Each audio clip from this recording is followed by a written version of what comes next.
حضور غوث پاک رضی اللہ تعالیٰ عنہ نے 40 سال دین کا کام کیا.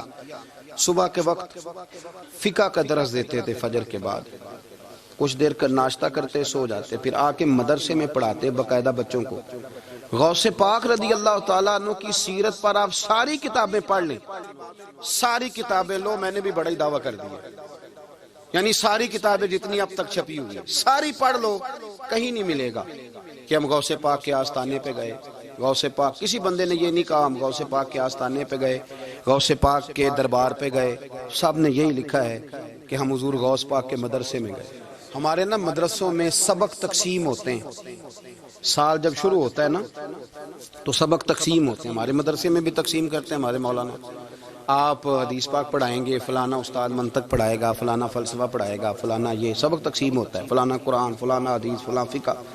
تو غوث اعظم کے مدرسے کے جو ناظم تعلیمات تھے وہ کہنے لگے حضور سبق بانٹنا ہے تو آپ کو کون کون سے سبق دے دیں، کون کون سا پیریڈ پڑھائیں گے؟ تو آپ فرمانے لگے نہیں پیریڈ رہنے دو. حضور پھر فرمایا اس طرح کرو، لائق بچے تم رکھ لو اور نالائق سارے مجھے دے دو، میں جانوں اور نالائق جانے، نالائق سارے میرے. غوث پاک رضی اللہ تعالیٰ نالائق سارے رکھ لیے، کند ذہن. اور حضور غوث پاک ان کو اسباق پڑھایا کرتے، ان پر محنت کرتے. فجر کے بعد فقہ کا درس، 10 بجے مدرسے کی کلاس، زور کے بعد حدیث پاک کا درس، مغرب کے بعد تفسیر بیان کرتے. بانج علموں جو کرے فقیری وہ کافر مرے دیوانہ. اور عشاء کی نماز کے بعد ہفتے میں 3 جلسوں سے خطاب. اور یہ سارے کام کر کے نا تو پھر بھی غوث اعظم جب دنیا چلی جاتی تو وضو کر کے مصلی پہ بیٹھ جاتے. اور 40 سال بیت گئے، ساری رات اللہ کی بارگاہ میں عبادت کرتے. 40 سال حضور غوث پاک کو اللہ نے بڑا اعزاز دیا، کتابیں لکھی، ڈیوٹی کی، محنت کی، کوشش کی پوری دنیا میں. میں پہلے بھی بتا چکا ہوں، پھر بتاتا ہوں. یہ جو صلاح الدین ایوبی کا بہت نام لیتے ہیں نا، بہت بڑے مجاہد تھے. صلاح الدین ایوبی کے ساتھ 70,000 کی فوج تھی، سارے کے سارے غوث پاک کے مرید تھے. صلاح الدین ایوبی نے حضور غوث پاک کی زیارت نہیں کی پر تعلیم غوث پاک کے مدرسے میں حاصل کی. اس کو بڑا شوق ہو نا کتابیں دیکھنے کا، وہ میرے پاس آئے، میں دکھاؤں گا انشاءاللہ. صلاح الدین ایوبی حضور غوث پاک کے مدرسے کا طالب علم ہے. یہ آپ کے ملک میں 2-3 دن سے رٹا چل رہا ہے، وکیلوں کا، ڈاکٹروں کا، کل سے یونیورسٹی کا بھی چل گیا ہے. یہ لڑائی کسی مولوی 2 گروپوں میں ہوئی ہوتی نا، چلو نام بولو، میں نے پتہ ہے اگلی گل دا بھی، کسی مولویوں کے 2 مدرسوں میں ہوتی نا تو جو طوفان اٹھنا تھا نا ہر چوک میں، مولوی لڑاندے بڑا یہ بڑی. میں نے دعوت دی تھی پرسوں، میں نے کہا جب وکیل مکمل تعلیم کر لینا اسے 2 سال مدرسے میں لاؤ، ہم اسے سکھائیں گے اٹھنا کیسے ہے، بیٹھنا کیسے ہے. ان کو لاؤ، اس لیے کہ ہم اپنی بات نہیں بتائیں گے، ہم بتائیں گے محمد عربی کی باتیں صلی اللہ علیہ. مہربانی کرو، مجھے کوئی شکوہ نہیں ان سے، کوئی کسی قسم کا. اس لیے کہ ہمارے ملک میں نا احتجاج کا کلچر پروموٹ کیا گیا ہے، ہم نے یہ ماحول بنا کے دیا ہے سڑک بلاک کرنے کا. یہ ہمارے قریب ایک گاؤں ہے تو روز ڈکیتیاں ہوتی تھی، بچہ بھی قتل، پولیس والے سنتے ہی نہیں تھے. ان بیچاروں نے روڈ بلاک کیا تو سب صحیح ہو گیا، اسی وقت سارا کچھ ہو گیا. اب پہرے داری بھی لگتی ہے، اب جناب چوکیاں بھی قائم ہو گئی، سب کچھ ہو رہا ہے. مزاج بنا دیا ہم نے. یہ عدم برداشت ہے، یہ کلچر خطرناک ہے، یہ کلچر تباہ کرے.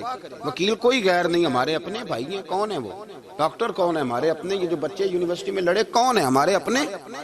ہم ان کو کاٹ کے نہیں پھینک سکتے، یہ کوئی دوسرے لوگ نہیں. سب کو ضرورت ہے ایک دوسرے کی، لیکن خدا را مہربانی کرو معاشرے میں برداشت کا کلچر پیدا کرو، سکون کا کلچر پیدا کرو، سہنا سیکھو. سنو ایک بات کرتا ہوں، اللہ کرے کہ میں سمجھا سکوں. سارے فیصلے خود نہ کرو. اگر تمہیں نظر آئے نا کہ آپ کے ساتھ کہیں ناانصافی بھی ہو رہی ہے تو ساری عدالتیں دنیا میں نہیں لگنی، ایک قیامت میں بھی لگنی ہے. ہاں امام حسن کو زہر دے دیا گیا تو امام حسین کہنے لگے بھائی بتاؤ کس نے دیا ہے؟ فرمایا حسین اگر وہ نہیں جس پر مجھے شک ہے تو میں کسی آدمی کا بلا وجہ تمہیں نام کیوں بتا دوں؟ کب پھر بھائی آپ اشارہ تو نہیں بتا دیں؟ تو فرمایا حسین اگر وہی ہے نا جس پر مجھے شک ہے تو پھر بھی میں نے فیصلہ اپنے رب پہ چھوڑ دیا. فرمایا میرے رب سے زیادہ بہتر فیصلے کرنے والا کوئی موجود کچھ فیصلے اللہ پہ چھوڑ دو. آپ یقین کریں آپ کو بڑا ہی مزہ آئے گا, آپ کو سکون آئے گا زندگی میں. کچھ فیصلے اللہ پہ چھوڑو, برداشت کا کلچر پروموٹ کریں اس وطن کے اندر. یہ بڑا پیارا ملک ہے, اس میں برداشت کا کلچر پیدا کریں.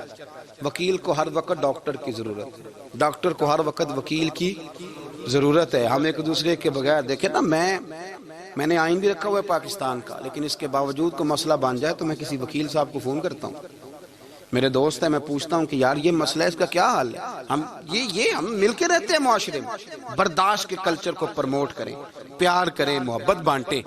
یہ وطن ہے, اس کو مل کے سنواریں گے تو انشاءاللہ تعالی یہ رسول اللہ کے دین کا قلعہ بنے گا بڑا مضبوط.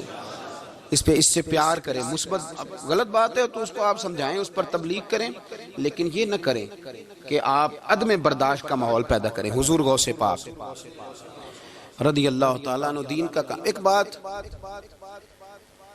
اللہ والوں کے پاس لوگ دعاؤں کے لیے جاتے ہیں. کیوں جاتے ہیں؟ سنو, میرے ساتھ ایک شخص رہتا ہے, صبح سے شام تک میری ڈیوٹی کرتا ہے, نوکری کرتا ہے, خدمت کرتا ہے, گاڑی چلاتا ہے, یہ کرتا ہے, وہ کرتا ہے. ایک صاحب ہیں جو 3 سال کے بعد ملتے ہیں. پھر وہ جو 3 سال کے بعد ملتے ہیں وہ شکوہ کرتے ہیں کہ پیر صاحب اس کی بات زیادہ مانتے ہیں. تو پیر صاحب اب کدھر جائیں, یہ سارا دن پیر صاحب کی مانتا ہے. نہیں سمجھ آ رہی ہے آپ کو بات؟ یہ مزاج ہے نا جی. ایک بندہ سارا دن دنیا داری کرے, مال کمائے, پتہ نہیں جھوٹ بولے, بڑا کچھ کرے, اور ایک اللہ کا ولی جو اپنا بنائے کچھ نہ, سارا دن رسول اللہ کی باتیں کرے, سارا دن اللہ کے دین کی خدمت کرے. اور بھائی وہ جب ہاتھ اٹھاتا ہے نا تو پھر اللہ اس کی بات کو قبول کرتا ہے. کچھ میرے خاص ہیں, کچھ تیرے خاص ہیں, تو کچھ رب کے بھی خاص ہیں. اور اس پر بھی میں پہلے آیت پڑھ لوں گا تاکہ دلیل مضبوط ہو جائے. اللہ فرماتے ہیں واللہ یختص برحمتہ من یشاء. فرمایا میں نے کچھ بندوں کو اپنی رحمت سے اپنا خاص بنا لیا.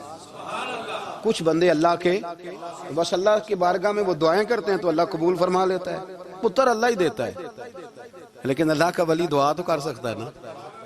اللہ کا ولی, میری بات کی سمجھ آ رہی ہے؟ بیٹا کون دیتا ہے؟ اللہ. حضرت محدث اعظم رحمۃ اللہ علیہ کے پاس ایک شخص نے آ کے کہا جی ولی اللہ بیٹا دے سکتا ہے؟ آپ فرمانے لگے ولی اللہ اللہ سے ملا سکتا ہے؟ جی وہ تو ہے ہی ولی اللہ, تو اس نے ملا دینا ہے. تو فرمایا جو اللہ سے ملا دے بیٹا تو چھوٹی سی بات ہے. تو دیکھ نہ کہ جو اللہ تک تجھے لے گیا تو پھر پتر پیچھے رہ گیا. لیکن بیٹا دیتا کون ہے؟ بول کے بتائیں, بول کے. اللہ دیتا ہے. دعا کون کرتا ہے؟ اللہ کا ولی دعا کر دیتا ہے. بی بی آ گئی روتی ہوئی غوث پاک کے پاس, کہنے لگی 6 بیٹیاں ہیں.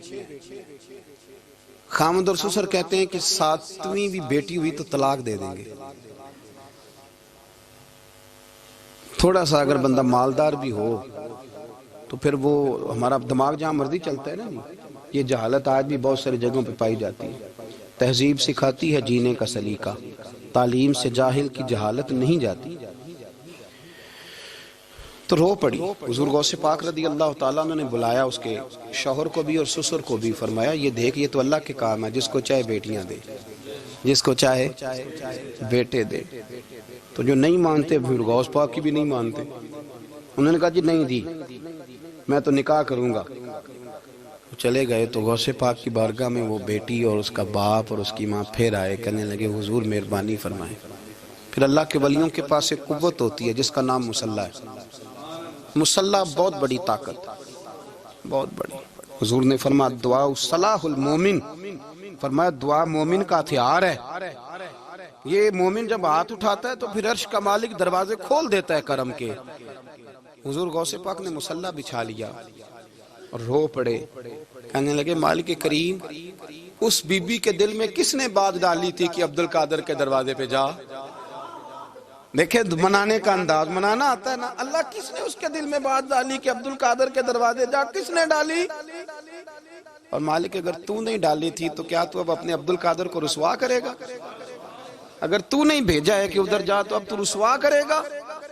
حضور غوث پاک رضی اللہ تعالیٰ نے دعا مانگ کے چہرے پہ ہاتھ پھیرے, بچی کے سر پہ ہاتھ رکھا, فرمانے لگے پتر جا, مجھے امید ہے اللہ نے 6 بیٹیاں دی ہیں تو 7 بیٹے بھی عطا فرمائے گا. تو بی بی کہتی ہے پھر رب نے فضل فرمایا اور 7 ہی بیٹے عطا فرمائے. پھر 7 ہی بیٹے رب کریم نے دیے. تو جو اللہ کی مان تھا پھر اللہ بھی اس کی. تو اس میں اختلاف کی کیا بات ہے؟ یہ سادی سی بات ہے. ایک بغداد کا سوداگر تھا, بڑا مالدار تھا۔ ایک دن اس نے بغداد کے سارے علماء اور مشائخ کی دعوت پکائی تو غوث پاک کے پاس بھی آیا، کہنے لگا حضور شام کا کھانا ہے۔ آپ نے اس کا چہرہ دیکھا تو وہ رو پڑا، کہنے لگا بغداد کے پیر انکار نہ کرنا۔ آپ نے فرمایا تو جا میں آؤں گا۔ شاگرد مرید کہنے لگے حضرت جی آپ بڑی مشغولیت تھی شام کو، فرمایا اتنا بڑا آدمی جب رو پڑتا ہے تو لگتا ہے بڑا مجبور ہے، چلیں گے۔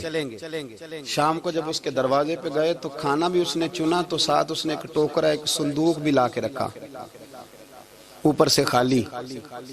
جب غوث پاک نے اٹھ کے دیکھا تو اندر اس سوداگر کا بیٹا، اس تاجر کا بیٹا، دونوں ٹانگوں سے معذور، دونوں ہاتھوں سے معذور، ایک ہی بیٹا اپاہج ہے۔ وہ تاجر رو پڑا، کہنے لگا حضور بڑی دنیا جانتی ہے، بڑا مال ہے، پر جب تنہا بیٹھتا ہوں تو کھول کے روتا ہوں۔